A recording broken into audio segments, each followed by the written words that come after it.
Friends, ఈనాటి మన positive vibes. ఒక ధనవంతుడున్న తండ్రి తన కొడుకు పేదవారి జీవితం ఎలా ఉంటుందో వాళ్ళ జీవన విధానం తెలియపరచాలని ఒక గ్రామానికి తీసుకుని వెళ్ళాడు. అక్కడ వాళ్ళు ఒక పేదవారి కుటుంబంతో కలిసి కొన్ని రోజులు గడిపాక తిరుగు ప్రయాణంలో ఆ తండ్రి కొడుకుని అడిగాడు, బాబు చూసావు కదా పేదవారి జీవితం ఎలా ఉంటుందో, వాళ్ళ జీవన విధానం ఏంటో నీకు ఏం అర్థమైంది అని అడిగాడు. అప్పుడు అబ్బాయి, అవును డాడీ, బాగా అబ్జర్వ్ చేశాను.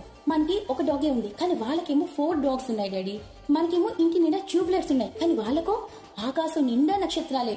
అలాగే మనకైతే కొన్ని కొనుక్కొని తింటున్నాం, కానీ వాళ్ళైతే వాళ్ళ తిండిని వాళ్లే పండించుకొని తింటున్నారు.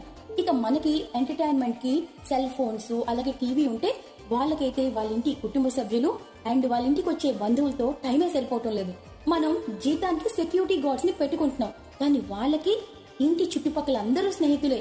డాడీ, నాకు అర్థమైంది మనం ఎంత పేదవాళ్ళమా అని. ఆ తర్వాత ఆ ఫాదర్ కి నోటి వెంట మాట రాలేదనుకోండి, అది వేరే విషయం. కానీ అలా కాకుండా డాడీ ఇట్స్